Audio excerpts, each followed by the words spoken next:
حسبنا الله ونعم الوكيل، نعم المولى ونعم النصير. لا حول ولا قوة إلا بالله العلي العظيم. أعوذ بالله السميع العليم من الشيطان اللعين الرجيم. بسم الله الرحمن الرحيم. الحمد لله الذي هدانا لهذا وما كنا لنهتدي لولا أن هدانا الله. لقد جاءت رسل ربنا بالحق. الصلاة والسلام على نبيه وصفيه وحبيبه وأمينه وحجته النبي الأمي المكي المدني القرشي الهاشمي الأبتحي سيد الثقلين النبي الحرمين إمام القبلتين وسيلتنا في الدارين جد الحسن والحسين أبي القاسم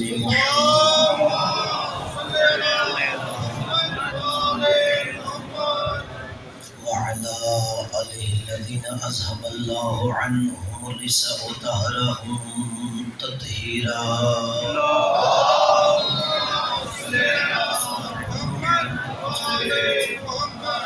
واللعنة الدائمة على أعدائهم وقتلتهم وغاصب حقوقهم ومنكر فضائلهم. أما بعد فقد قال الهدى في كتابه الأعلى. بسم الله الرحمن الرحيم. إنما وليكم الله ورسوله والذين آمنوا الذين يقيمون الصلاة ويؤتون الزكاة وهم راكعون. مل کی آواز بلند صدق.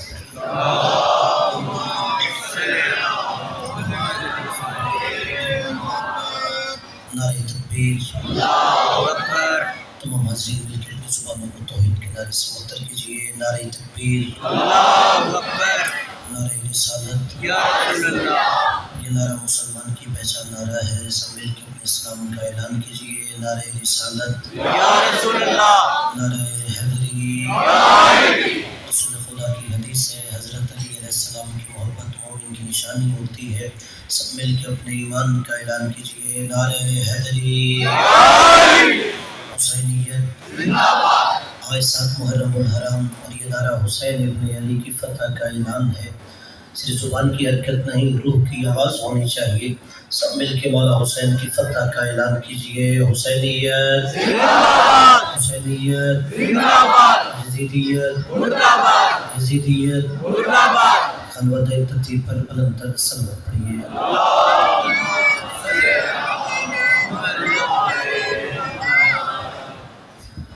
پہلی دعا ہے ہماری کا تمام عزاداروں کے صف ادا پہ تشریف لانا اپنی بارگاہ میں قبول و منظور فرمائے. جو بھی عزادار صف ادا پہ آتا ہے دل میں کوئی نہ کوئی حسرت حاجت دعا لے کے آتا ہے. یہ ذکر دعا کی قبولیت کا بہت بڑا وسیلہ ہے. مالک ذکر کے صدقے میں اب تمام عزادار جو دعائیں حاجات لے کے آئے ہیں مالک اپنی بارگاہ میں مستجاب فرمائے. یہ عزا خانہ اور جہاں پر بھی صف ادائے مظلوم کربلا بچھائی گئی مالک اسے تازہ ہوئے امام زمانہ قائم و دائم فرمائے.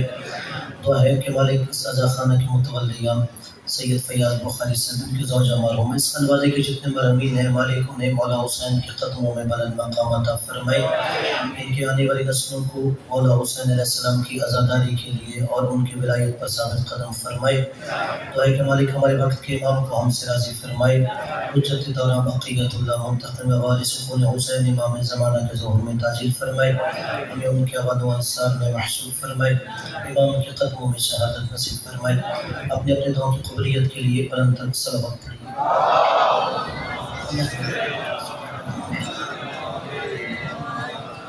عزیزان گرامی، صاحبان عزیز وقار برادران اسلام، محبان اہل بیت عاشقان حسین ابن علی علیہ السلام، محرم الحرام 1448 ہجری کی یہ 7ویں مجلس عزا جس میں سورہ مائدہ کی آیت نمبر 55 کو سرنامہ کلام قرار دیا کہ اللہ نے فرمایا انما ولیکم اللہ، فقط اور فقط تمہارا ولی اللہ ہے.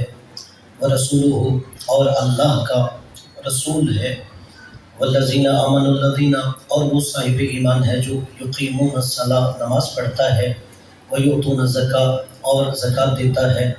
وہم راکعون، اور زکوٰۃ دینے کا انداز یہ ہے وہ رکوع بھی کر رہا ہوتا ہے، زکوٰۃ بھی دے رہا ہوتا ہے.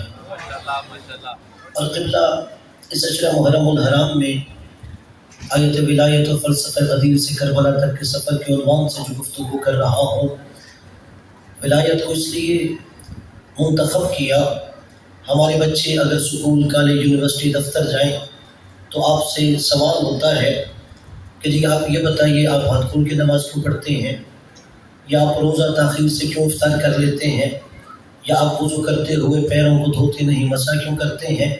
اصل اختلاف یہ نہیں ہے، اصل اختلاف ہمارا باقی برادران سے مبدأ ولایت و امامت کا ہے۔ اگر کوئی آپ سے یہ پوچھو نہیں، کہیں پہلے آپ امامت و ولایت کا نظریہ پڑھو، جب امامت و ولایت کا نظریہ وہ سمجھ جائے گا تو پھر اسے پتہ چل جائے گا یہ نماز ویسے پڑھتے ہیں جیسے علی کہتا ہے، یہ روزہ تب افطار کرتے ہیں جو مولا نے کہا، میں نے دیکھا نبی فلاں وقت روزہ افطار کر رہے تھے، یہ وضو ویسے کرتے ہیں جیسے علی نے بتایا، نبی ایسے وضو کیا کرتے تھے۔ اصل یہ مبدأ امامت و ولایت سمجھنا ضروری ہے۔ اور پھر اس سے اگلی آیت میں اللہ نے فرمایا، سورہ مائدہ آیت نمبر 55 سے آگے 56 نمبر جو آیت ہے، وَمَن يَتَوَلَّ اللَّهَ وَرَسُولَهُ وَالَّذِينَ آمَنُوا اولئک حزب اللہ هم الغالبون۔ اللہ نے فرمایا جو اللہ کی ولایت پہ ایمان رکھتا ہے، جو رسول کی ولایت پہ ایمان رکھتا ہے اور صاحب ایمان یعنی علی کی ولایت پر ایمان رکھتا ہے، یہ اللہ کا گروہ ہے، یہ حزب اللہ ہے۔ فرمایا اور میں کہہ رہا ہوں کہ یہ جو اللہ کا گروہ ہے، هم الغالبون، یہ بشارت دے رہا ہوں جس کے دل میں اللہ کی ولایت ہے، رسول کی ولایت ہے، علی کی ولایت ہے، اللہ نے کہا میں بشارت دے رہا ہوں انہیں فتح دی جائے گی، انہیں ہر معرکے میں غلبہ دیا جائے گا۔ قبلہ شاید ہو سکتا ہے آج سے 10 سال پہلے، 20 سال پہلے کوئی مسلمان کنفیوز ہو، یہ کیسے کہہ دیا جس کے دل میں اللہ رسول علی کی ولایت ہے اسے ہر مقام پہ فتح یاب کیا جائے گا۔ لیکن آج کے مسلمان نے دیکھا سارے 57 ملک ایک سائڈ پہ تھے، ایک وہ ملک جن کے دل میں علی کی ولایت تھی وہ فتح پا رہا تھا۔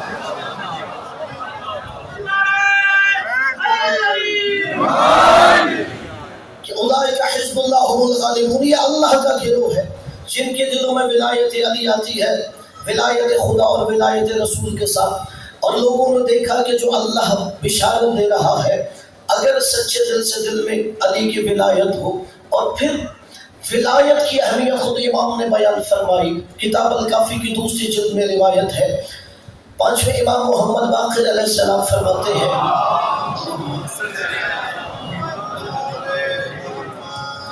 کہ بنی الاسلام علی 5، اسلام کی بنیاد 5 چیزوں پہ ہے، علی الصلاۃ، نماز پر، علی الصیام، روزے پر، علی الزکاۃ، زکوٰۃ پر، علی الحج، حج پر، وعلی الولایہ، اور ولایت پر۔ پھر آگے امام کا جو جملہ ہے وَلَمْ تُنَالَ بِشَيْءٍ كَمَا نُودِيَ بِالْوِلَایَہ، اسلام نے کسی رکن کی طرف ایسے نہیں بلایا جیسے ولایت کی طرف بلا رہا تھا۔ اور پھر زرارہ آگے کہتا ہے جب امام نے اسلام کے ارکان بتا دیے، میں نے کہا مولا مجھے بتائیے أَيُّ شَيْءٍ مِّن ذَلِكَ أَفْضَلُ، ان سارے اسلام کے ارکان میں سے کون سا رکن سب سے افضل ہے؟ مولا نے کہا افضلہن الولایہ، ان میں سب سے افضل علی کی ولایت ہے۔ اور پھر اسی رکن کی طرف کے سب سے زیادہ اہمیت اور اسلام کی بنیاد یہ ہے، آپ کے میرے 8ویں امام علی رضا علیہ السلام نے ارشاد فرمایا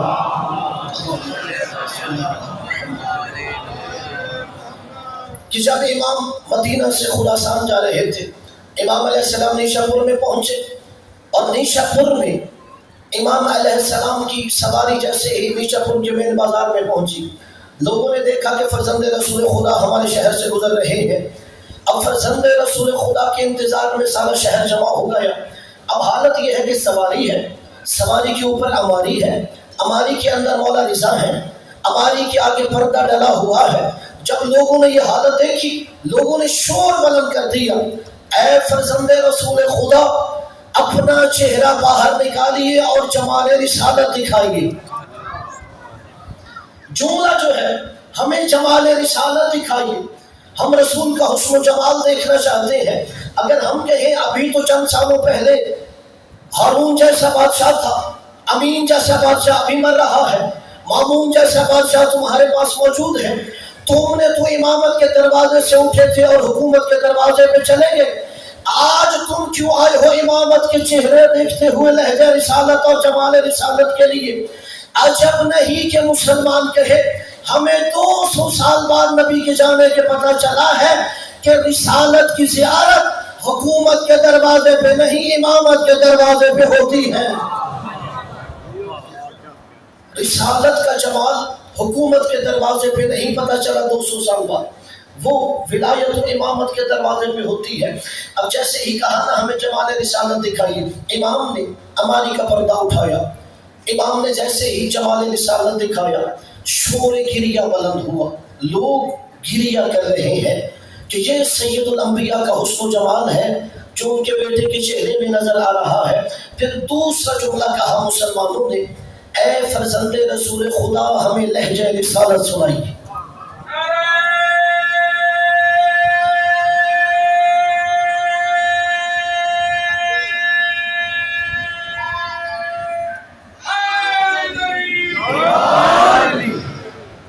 فرزند رسول خدا لہجہ رسالت سنائیے. اب یہاں پہ روایت ہے کہ امام علیہ السلام اس سے پہلے کی حدیث ارشاد فرماتے، علامہ سلمان قندوزی حنفی نے کتاب میں جو روایت لکھی، 24,000 محدثین علم الحدیث کے ماہرین قلم دوات لے کے کھڑے ہیں، رسول کا بیٹے بولے ہم ایک ایک جملہ لکھ لیں. اب میں سے قدرت کا انتظام کہوں یا مشیت کا انتقام کہوں، جو رسول کو ایک قلم دوات نہیں دے رہے تھے آج 24,000 کھڑا ہے کہ آج رسول کا بیٹا بولے، کہ رسول کا بیٹا بولے ہم ایک ایک جملہ لکھ لیں. اب جہاں پہ مولانا ایک حدیث ارشاد فرمائی، یہ متفق علیہ حدیث ہے، جتنے برادران اسلام ہیں یعنی شیعہ سنی تمام علماء نے یہ حدیث لکھی ہے، اور جنابی المودہ اہل سنت کتاب کا حوالہ دے رہا ہوں، اس کے اندر یہ جملے ہیں. جب امام سے کہا نا ہمیں حدیث سنائیے کوئی نانا کی لہجہ رسالت میں، اب امام نے حدیث کیسے سنائی؟ فرمایا سمعت عن ابی موسیٰ بن جعفر عن ابیہ جعفر بن محمد عن ابیہ محمد بن علی عن ابیہ علی بن الحسین عن ابیہ حسین بن علی عن ابیہ علی بن ابی طالب عن قرۃ عینہ وبہجۃ قلبہ محمد المصطفیٰ. امام نے کہا کہ جو میں حدیث سنا رہا ہوں یہ نہ سمجھنا میں نے کسی عام عالم سے سنی ہے، میں نے اپنے بابا موسیٰ کاظم سے سنی، انہوں نے اپنے بابا جعفر صادق سے سنی، انہوں نے اپنے بابا محمد باقر سے سنی، انہوں نے اپنے بابا علی زین العابدین سے سنی، انہوں نے اپنے بابا حسین ابن علی سے سنی، انہوں نے اپنے بابا علی ابن ابی طالب سے سنی. اور جناب علی کہتے ہیں میں نے اپنی آنکھوں کی ٹھنڈک، اپنے دل کا چین نبی محمد مصطفیٰ سے سنی. اور نبی نے فرمایا فرشتہ امین وحی جبرائیل نے مجھے یہ خبر دی ہے، اللہ نے لوح حکمت پر قلم قدرت سے یہ لکھا ہے کلمۃ لا الہ الا اللہ حسنی فمن دخل حسنی امن من عذابی. کہ کیا فرمایا اللہ نے لوح حکمت پہ لکھا ہے کہ کلمہ لا الہ الا اللہ میرا مضبوط قلعہ ہے، جو بھی اس قلعہ میں آ جائے گا میرے عذاب میں محفوظ ہو جائے گا. امام نے اماری کا پردہ گرایا، امام کی سواری آگے چلنے لگی، لوگ خوش ہو گئے، لا الہ الا اللہ پڑھو جہنم سے بچ جاؤ گے، لا الہ الا اللہ پڑھو عذاب سے نجات مل جائے گی. ابھی لوگ اسی خوشی میں تھے. امام نے کہا سواری روکو، سواری روکو، سواری رکی. امام نے پھر اماری کا پردہ ہٹایا، اماری کا پردہ کا ہٹنا تھا. پھر امام نے چہرہ انور باہر نکال کے کہا ولیکن بشرطہا وشروطہا، لا الہ الا اللہ پڑھ کے جہنم سے بچنے کی شرائط ہوتی ہے. فانا من شروطہا، ان میں سے ایک شرط کو علی رضا کہتے ہیں.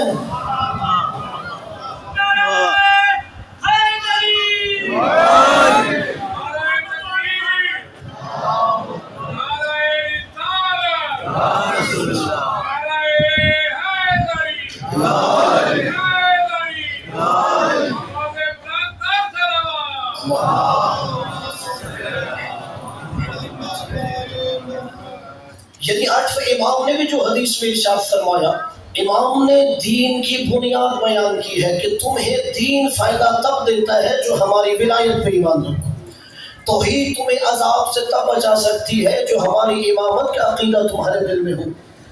اور یہ جو امام حدیث سنا رہے تھے، امام کہہ رہے تھے کہ میرے نانا نے یہ حدیث ارشاد فرمائی۔ حدیث کے اندر 2 چیزیں ہوتی ہیں، ایک حدیث کی سند، ایک حدیث کا متن۔ یعنی اگر کوئی بندہ کہہ دے کہ جی نبی نے یہ حدیث ارشاد فرمائی، پہلے یہ دیکھا ہے جاتا ہے مثلا میرے اور نبی کے درمیان 1400 سال کا فاصلہ ہے، 1400 سال کے درمیان کون سے لوگ یہ حدیث روایت کر رہے تھے، اسی حدیث کی سند کہتے ہیں۔ اور دوسرا حدیث کا متن، یعنی جو لفظ اندر استعمال ہوئے۔ امام نے حدیث کی جو سند بیان کی، امام نے کہا میں نے اپنے بابا سے، امام موسیٰ کاظم علیہ السلام، امام جعفر صادق علیہ السلام، امام محمد باقر علیہ السلام، امام سجاد علیہ السلام، مولا حسین علیہ السلام، مولا کائنات، یعنی امام نے یہ جو سلسلہ سند بیان کیا، امام نے ساری دنیا کو چیلنج کیا، تمہارا علم اور ہے، ہمارا علم اور ہے۔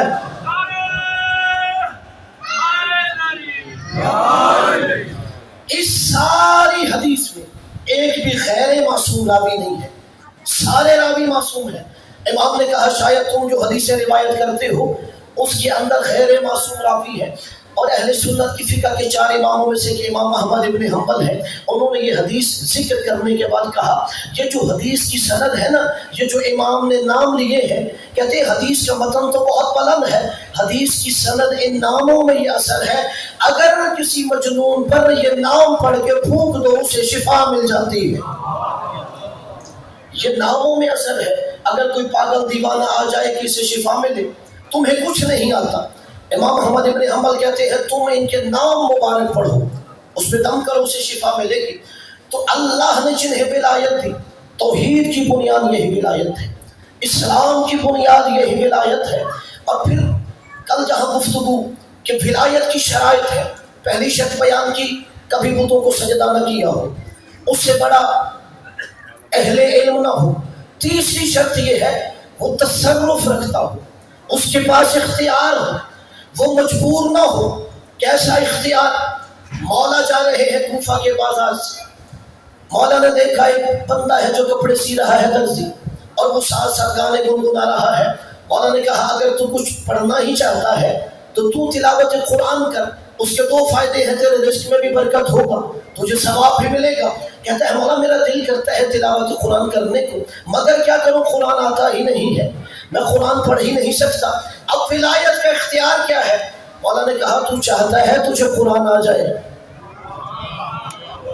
تو قرآن سیکھنا چاہتا ہے؟ کہا مولا دل تو کرتا ہے۔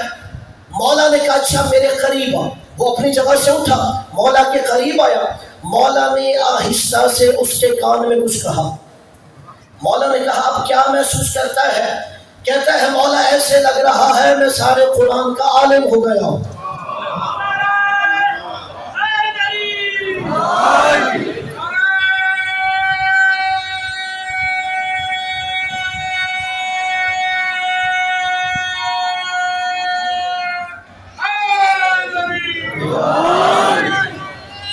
کہا مولا میں پورے قرآن کا عالم ہو گیا۔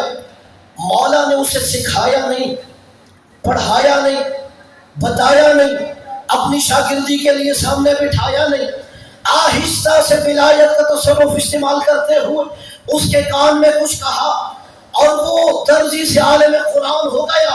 مولا نے کہا یہی تو ولایت کا اختیار ہوتا ہے، اگر ولی چاہے تو ایک لحظہ میں درزی کو عالم قرآن بنا دیتا ہے، اور اگر چاہے تو رضوان جنت کو اپنے در کا درزی بنا دیتا ہے۔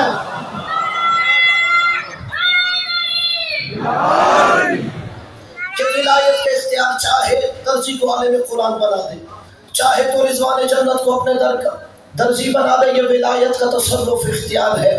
پھر ولایت کی جو 4تھی شرط ہے، اللہ اس سے ولی بناتا ہے، اس سے بڑا شجاع کوئی نہیں ہونا چاہیے۔ اگر کہا جائے یہ ولی ہے تو اس کا مطلب ہے اس سے بڑا بہادر، اس سے بڑا شجاع کوئی نہیں۔ اور اپنے نوجوان دوستوں کی توجہ چاہوں گا، بہادر اسے نہیں کہتے جو بات بات میں تلوار نکال لے۔ اللہ جانے کسے جملہ سمجھ آیا ہے۔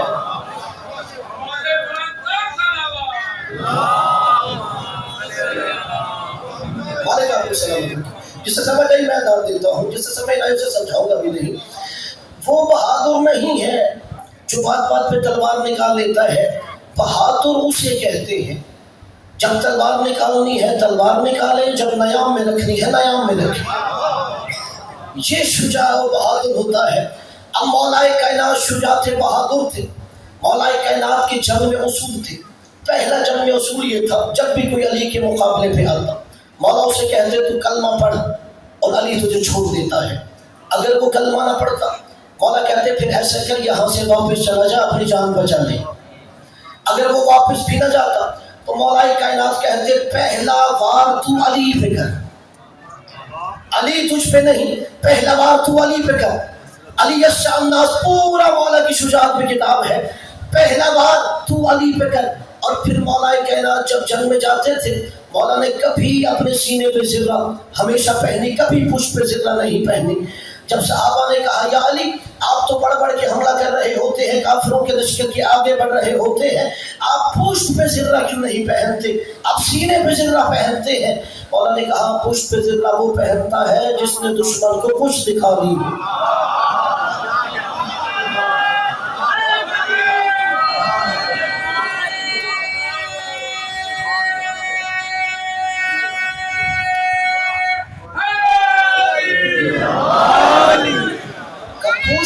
وہ پہنے جس نے دشمن کو پشت دکھانا ہو.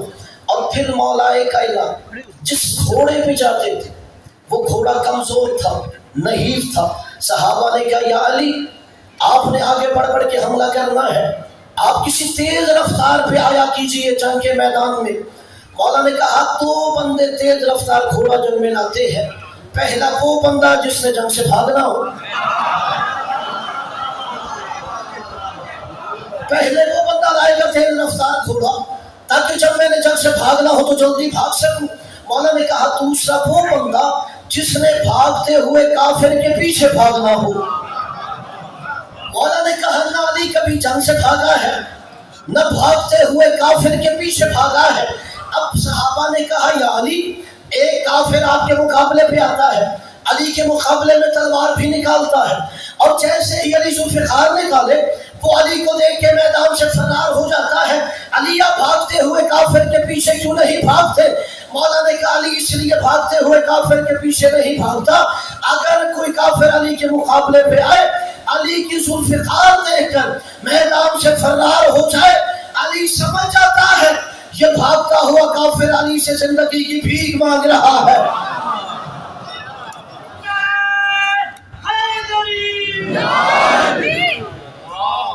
علی سمجھ جاتا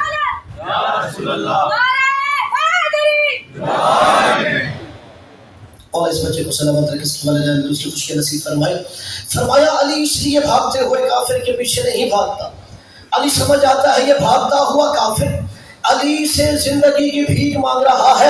آپ نے بہت دفعہ مولا کی سخاوت و کرم سنی ہوگی، مگر یہاں علی نے جو اپنے کرم کا جملہ فرمایا، علی سمجھتے ہیں کہ یہ بھاگتا ہوا کافر مجھ سے زندگی کی بھیک مانگ رہا ہے. اور کہا علی اتنا سخی ہے، علی کی غیرت گوارا نہیں کرتی کوئی جنگ کے میدان میں بھی علی سے سوال کرے علی اسے خالی واپس لوٹا دے. علی جنگ کے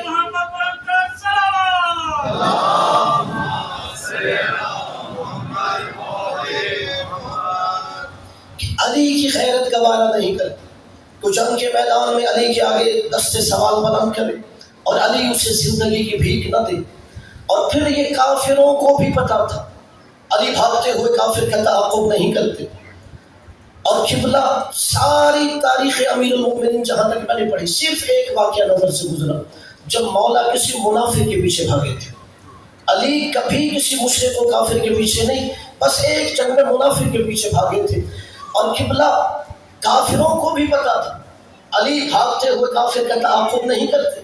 تاریخ میں ایک روایت ہے ایک کافر علی کے مقابلے پہ آیا، مولا کو دیکھ کے جنگ سے فرار ہو گیا. جیسے ہی علی کو دیکھ کے میدان سے فرار ہونے لگا ایک مسلمان نے اس کافر کو بھاگتے ہوئے دیکھا، اس مسلمان نے کافر کا تعاقب شروع کر دیا. کافر آگے آگے بھاگ رہا، مسلمان پیچھے پیچھے بھاگ رہا. تھوڑا دور جا کے کافر نے سوچا علی تو بھاگتے ہوئے کے پیچھے آتا ہی نہیں، علی تو بھاگتے ہوئے کے پیچھے بھاگتے ہی نہیں، یہ علی نہیں کوئی اور ہے۔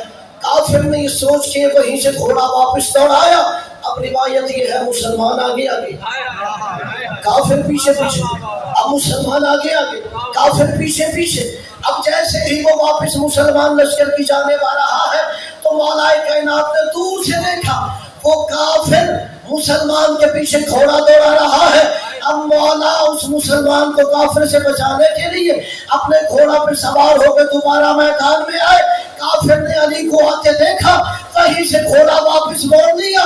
مسلمان نے علی کا شکریہ ادا کرتے ہوئے کہا آج علی نہ ہوتے میں ہلاک ہوتا تھا۔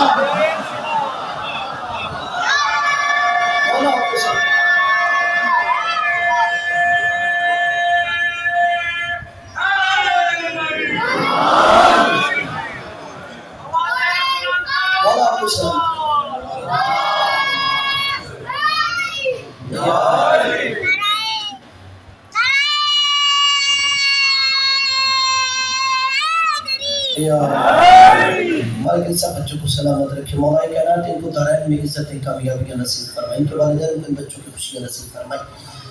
اور پھر پاکستانیوں کو یہ بتانے کے لیے کہ مولا علی سے بڑا بھی کوئی شجاع اور بہادر تھا، کسی دلیل کی ضرورت نہیں، کیونکہ آپ کے ملک میں سب سے بڑے بہادر کو نشان حیدر دیا جاتا تھا۔ اگر کوئی ان سے بڑا بہادر ہوتا تو لوگ جلوس نکالتے ان کے نام کا اعزاز دیا کرتے۔ کبھی لوگوں نے اس نام پہ جلوس نہیں نکالے۔ جب 14 اگست 1947 کو مملکت خدا داد پاکستان معرض وجود میں آ گئی، اس ملک کی عسکری سیاسی قیادت سر جوڑ کے بیٹھ گئی۔ اگر کوئی بہادر اس ملک کی سرحدوں کی حفاظت کرتے ہوئے منصب شہادت سے سرفراز ہو، اسے کس کے نام کا اعزاز دینا چاہیے؟ علماء کو خط لکھے گئے، مفتیان دین کو تار بھیجے گئے۔ اب مفتیان دین نے ایک ایک اسلام کی تاریخ کا باب پڑھنا شروع کر دیا، جنگ بدر سے لے کے جنگ خیبر تک کا مطالعہ کیا۔ دیکھا بدر کا فاتح بھی علی ہے، احد کا مرد میدان بھی علی ہے، خندق و کل ایمان بھی علی ہے، فاتح بدر و حنین بھی علی ہے، فاتح خیبر بھی علی ہے۔ سارے علماء نے ایک ہی جواب دیا، اگر اس ملک میں کسی بہادر کو اعزاز دینا ہے تو علی کے نام کا نشان حیدر دیا کرو۔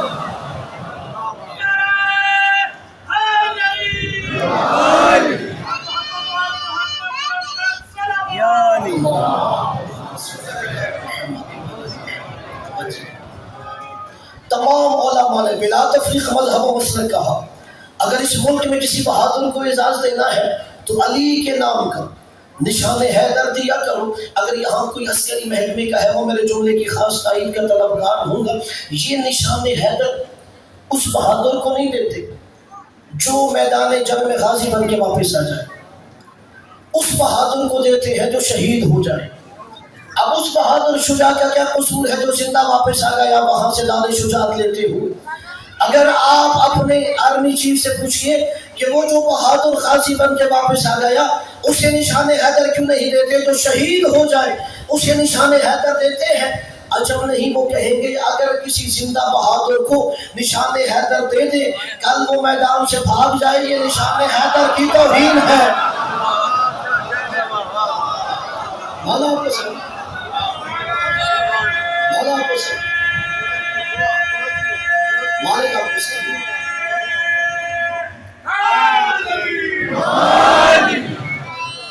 اگر کسی زندہ بہادر کو نشان حیدر دے دے اور کل وہ میدان سے فرار ہو جائے، یہ نشان حیدر کی توہین ہے۔ لہذا اس بہادر کو نشان حیدر دیا جاتا ہے جو میدان جہاد میں شہید ہو جائے، اور پھر جس کے سینے پہ تمغہ شہادت سجا ہوا ہوتا ہے اسے عام فوجی سپاہی سے لے کے بڑے فوجی جرنیل تک کھڑا ہو کے سلوٹ کر رہا ہوتا ہے، اسے سلامی دے رہا ہوتا ہے۔ اور یہیں پہ شاعر نے تو مصرے کہا کہ جس کے سینے پر نشان حیدر ہوتا ہے اسے عام سپاہی سے بڑے فوجی جرنیل تک کھڑا ہو کے سلامی اور سلوٹ کر رہا ہوتا ہے۔ شاعر نے کہا مجال کیا ہے بروز محشر فرشتے ہم کو نہ دے سلامی۔ میرے سامنے ماتمی عزادار ہے، ہر ماتمی کی خاص توجہ چاہوں گا کہ جس کے سینے پہ نشان حیدر ہو، عام سپاہی سے بڑے فوجی جرنیل تک اسے سلوٹ اور سلامی دے رہا ہوتا ہے، تو مجال کیا ہے؟ بروز محشر فرشتے ہم کو نہ دے سلامی، ہمارے سینوں پہ داغ ماتم نشان حیدر سے کم نہیں ہے۔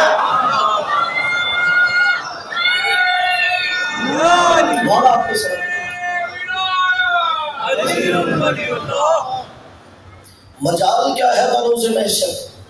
فرشتے ہم کو نہ دیں سلامی، ہمارے سینوں پہ داغ ماتم نشان حیدر سے کم نہیں ہے۔ اور یہی وجہ علی سے بڑا شجاع کوئی نہیں۔ اور قبلہ شاید نبی نیتیں حیثیتیں جانتے تھے۔ ایک موقع ایسا بھی آیا، اگر بدر میں علم علی کے پاس، احد میں علی کے پاس، خندق میں علی کے پاس، اب لوگ کہہ سکتے تھے اس لیے علی ہر جنگ کا فاتح ہے چونکہ علی کو علم دیا جاتا ہے۔ اب ایک جنگ ایسی آئی، نبی نے 40 دن تک علی کو علم دیا ہی نہیں، تاکہ جس نے بھی علم اٹھانا ہو، فتح یاب ہونا ہے، وہ واپس آ جائے۔ 40 دن تک لوگ علم لے کے جاتے رہے، خیبر کا معرکہ ہو رہا ہے، جاتے ہیں واپس آ جاتے ہیں، 39 دن تک یہی ہے۔ لشکر کہتا ہے کہ سردار بھاگ گیا، اور سردار کہتا تھا لشکر بھاگ گیا۔ اور آگے جو جملے ہیں تاریخ میں، مرحب اوپر بیٹھا ہوتا تھا، وہ اوپر سے ہی کہتا تھا میں نیچے آؤں، اور یہ نیچے والا واپس آ جاتا ہے۔ صحیح بخاری میں ہے، نبی نے پھر فرمایا 39 دنوں کے بعد لَأُعْطِيَنَّ الرَّایَةَ غَدًا رَجُلًا كَرَّارًا غَیْرَ فَرَّارٍ يُحِبُّ اللَّهَ وَرَسُولَهُ يُحِبُّهُ اللَّهُ وَرَسُولُهُ۔ کل علم اسے دوں گا جو کرار ہوگا، غیر فرار ہوگا۔ کل اسے دوں گا جو بڑھ بڑھ کے حملہ کرے گا، دشمن کو کچھ نہیں دکھائے گا، اللہ اور رسول سے محبت کرتا ہوگا، اللہ اور اس کا رسول اس سے محبت کرتے ہوں گے۔ اب ہر ایک کی خواہش تھی علم مجھے ملتا، حالانکہ رسول خدا کو پتا ہے کہ کرار فرار علی ہی ہے۔ کہا یہ رسول خدا نے صحاب سے علی کہاں ہے؟ کہا یا رسول اللہ علی کو آشوب چشم ہے۔ نبی نے فرمایا علی کو بلاؤ، اور ایک صحابی خود روایت کرتے ہیں جب نبی نے یہ جملہ ارشاد فرمایا، میں اپنے تلووں پہ کھڑا ہو کے اونچا ہو رہا تھا کہ نبی کی نگاہ مجھ پہ پڑ سکی۔ اب بلایا اور مولا کائنات کو علم دیا۔ اب دیکھیے 39 دن تک یہودی فتح یاب ہو رہے تھے کہ مسلمان لشکر واپس آ رہا تھا۔ اب نفسیاتی طور پر یہودیوں کو غلبہ تھا۔ اب مولا نے نفسیاتی طور پر یہ غلبہ ختم کرنے کے لیے کیا کیا؟ جیسے ہی مولا خیبر کے قریب گئے، مولا نے جا کے علم پتھر پہ گاڑ دیا۔ اور روایت ہے یہ جو یہودی تھے، حارث، انتر، مرحب، ان کی ماں علم نجوم کی ماہرہ تھی، اور انہوں نے اپنے دربار میں بھی کاہن نجومی بٹھا رکھے تھے۔ اب جیسے ہی مولا نے پتھر میں علم گاڑا تو انہوں نے ان اپنے نجومیوں کی جانب دیکھا، یہ کیسا جوان ہے کہ جس نے پتھر میں علم گاڑ دیا۔ نجومیوں نے کہا پریشان ہونے کی ضرورت نہیں ہے، اتنے سال کے بعد ایک ستارہ اپنے مدار کا چکر لگاتا ہے اور پھر دوبارہ اپنے مدار میں داخل ہوتا ہے، جیسے ہی اپنے مدار میں داخل ہو ہر شے موم ہو جاتی ہے۔ اور یہ جو جوان ہے اسے علم النجوم کا پتہ ہے، اس نے دیکھا ہر شے موم ہو گئی، وہ ستارہ اس مدار میں داخل ہو رہا، اس لیے اس نے پتھر میں علم گاڑ دیا۔ اس نے یہ بات کی، علی نے پتھر سے علم نکال دیا۔ مولا نے اس کے کہنے کی وجہ سے علم پتھر سے نکالا، پھر گاڑا، پھر نکالا، پھر گاڑا، پھر نکالا۔ 3 دفعہ مولا نے پتھر سے علم گاڑ کے نکالا۔ اب عجیب ہے نجوم، کبھی مولا کے ہاتھ کو دیکھتا ہے، کبھی ستاروں کی حرکت کو دیکھتا ہے، پھر یہودیوں سے کہتا ہے یہ جوان ستاروں کی حرکت نہیں دیکھ رہا، ستارے اس کے اشاروں پہ چل رہے ہیں۔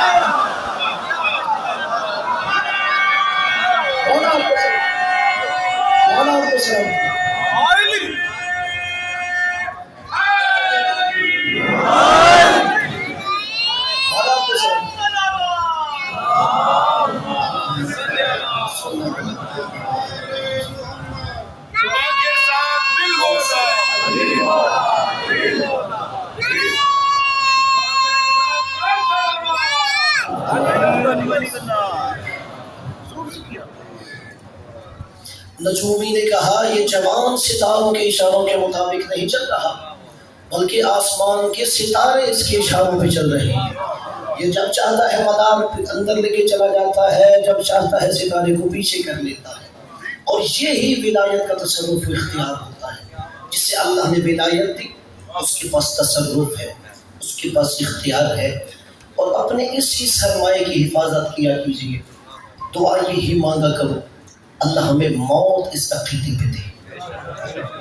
چھٹے امام کی یہ روایت ہے، مولا نے ایک دعا تعلیم فرمائی کہ مولا نے فرمایا وہ دعا پڑھا کرو۔ عربی میں آپ نے سنی ہوگی رضیت باللہ ربا وبمحمد صلی اللہ علیہ وآلہ نبی وبالاسلام دینا وبالقرآن کتابا وبالکعبہ قبلہ وبعلی ولی امام وبالحسن والحسین، آخر تک یہ دعا ہے۔ اگر آپ کو عربی میں نہیں آتی آپ اردو میں پڑھ سکتی ہو کہ اللہ میرا رب ہے، محمد میرا نبی ہے، علی میرا امام ہے، حسن امام ہے، حسین میرا ولی ہے، سجاد میرا امام ہے۔ آخر تک ہر امام کا نام لے کے مولا کے جملے ہیں، پھر اللہ سے کہو میں یہ اپنا عقیدہ تیرے پاس امانت رکھوا رہا ہوں کہ جب موت کا وقت آئے تو میری یہ امانت مجھے واپس لوٹا دے، تاکہ انسان کی موت اس عقیدہ حق پہ آئے۔ میرے عزیز و دوستو، ہمارا اس ولایت کے لیے کچھ قربان نہیں ہوا، اسے ولایت کی اہمیت کا پتہ ہوتا ہے جس نے ولایت کے لیے سب کچھ قربان کیا۔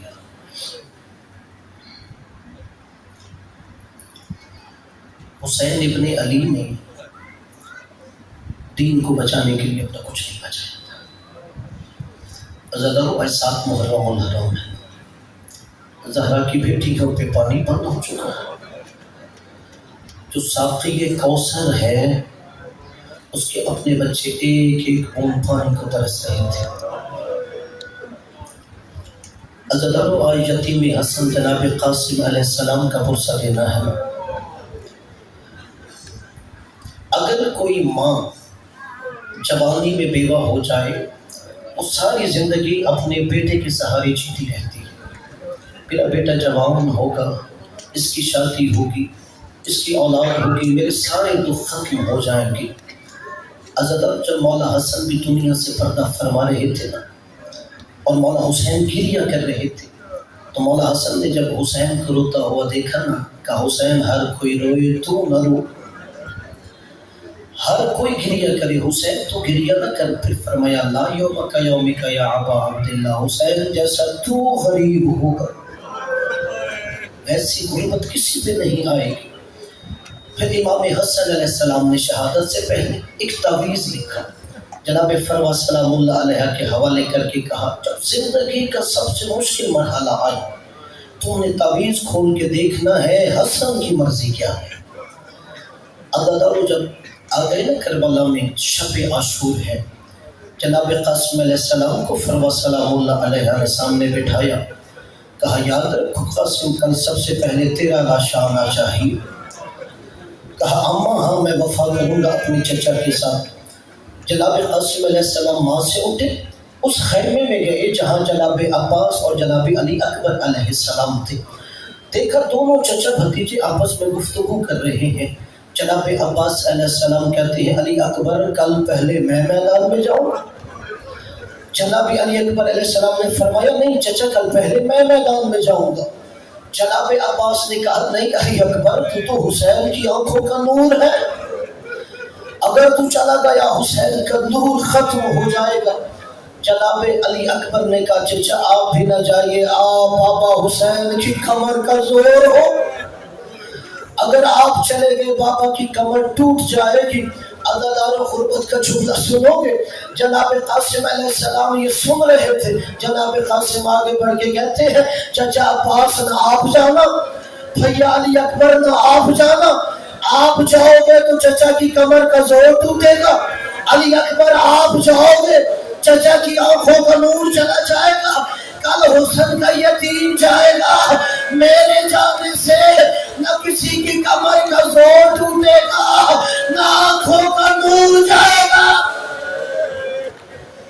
اجرکم علی الزہرا۔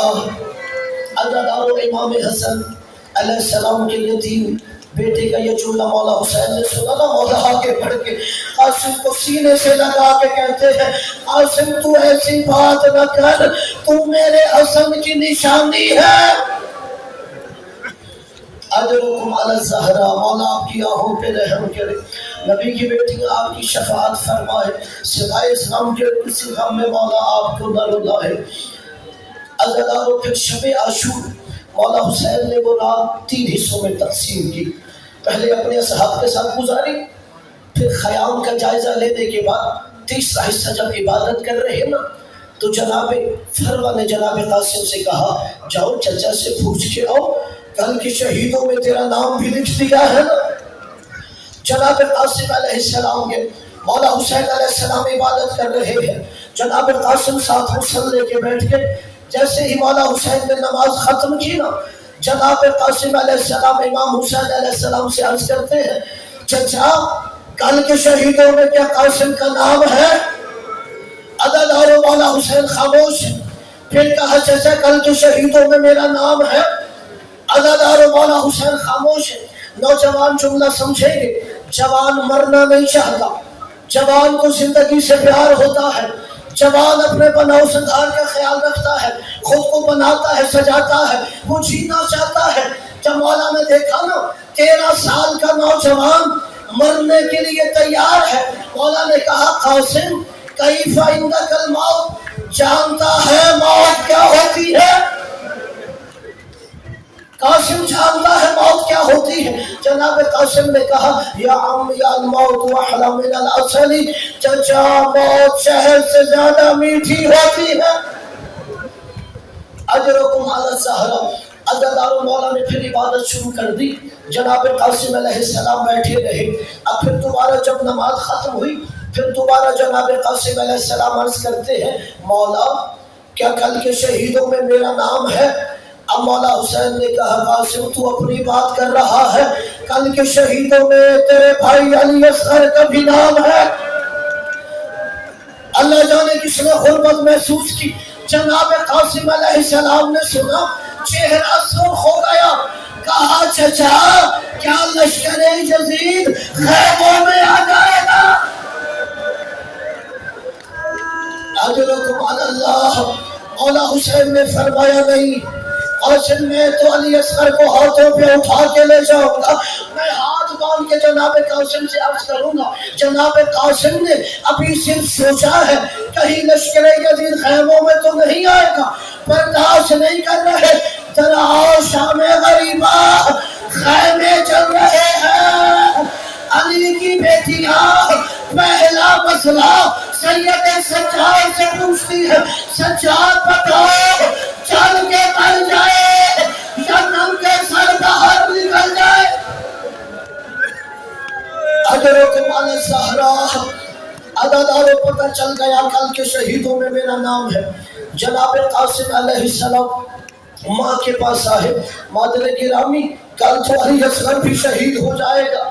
عزادارو روز عاشور آیا، لاشوں پہ لاشیں آ رہے ہیں، ہر شہید کے لاشے سے آنے سے پہلے جناب فروا سلام اللہ علیہ جناب قاسم کو کہتی ہے تو ابھی تک زندہ ہے؟ عزادارو اگر اپنی ماں کے لیے جملہ کہوں، ہماری ماں کیا کہتی ہے؟ میرا بیٹا بچنا چاہیے، مگر کربلا کی ماں کہہ رہی تھی میرا بیٹا حسین پہ قربان ہو جائے، میرا بیٹا حجت خدا پہ قربان ہونا چاہیے۔ عزادارو جب اون محمد کے لاشے آئے نا، اب ماں غصے میں آگے، کہا قاسم میری آخازادی کے بچوں شہدادوں کے لاشے آگے، تم قاسم ابھی تک زندہ ہو۔ کہا مادر گرامی چچا حسین مجھے مقتل میں جانے کی اجازت نہیں دے رہے۔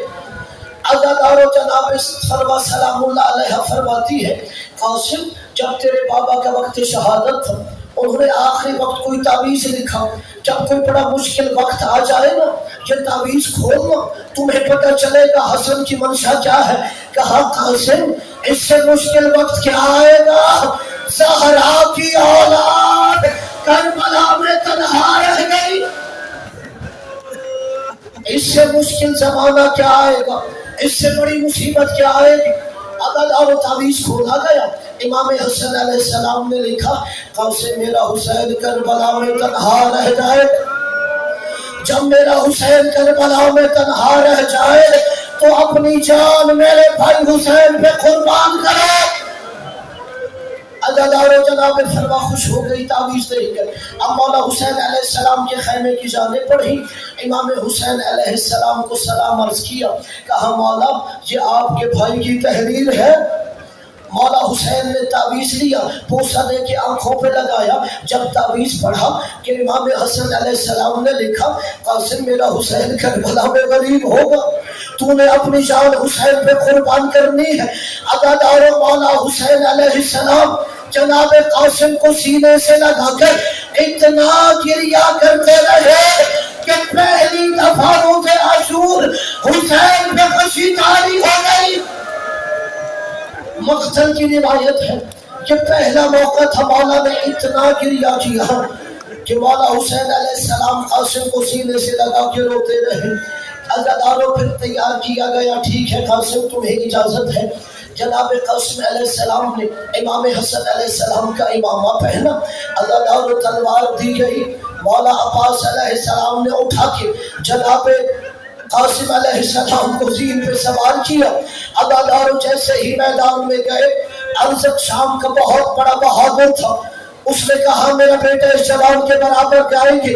عزادارو اس کے بیٹے آتے رہے، فنار ہوتے رہے، پھر آخر وہ جناب قاسم کے مقابلے پہ آیا، جناب قاسم نے اس پہ وار کیا، اتنے میں عامر بن سعید ازدی نے چھوپ کر جناب قاسم کے سر پہ ضربت لگائی۔ جناب قاسم نے خیمے کی جانب دیکھا، کہا یا عمار ادرکنی، چچا حسین میری مدد کو آؤ۔ ادھر سے حسین گئے، ادھر سے عباس آئے، عزادارو دائیں کے گھوڑے بائیں بھاگے، بائیں کے گھوڑے دائیں گھوڑے، قاسم کا لاشا برباد ہو گیا۔ اجرکم علی الزہراء، عزادارو 13 سال کا حسن کا گل بدن کا لاشا پامال ہو گیا۔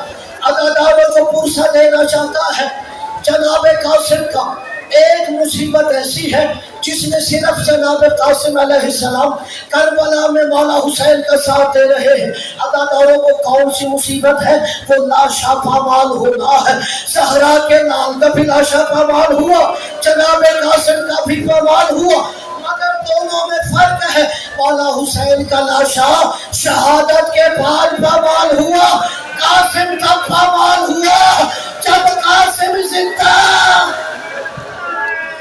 اجرکم علی الزہراء، رونا نہ آئے تو ایک دفعہ سینے پہ ہاتھ مار کے یا حسین کہہ دو، 7 محرم ہے، مولا حسین ہمارا پوسا قبول فرما ہے۔ عزادارو مولا حسین آئے، قاسم کا لاشا پامال ہو گیا، مولا حسین نے آواز دی آئین آئین القاسم، قاسم کہاں ہے؟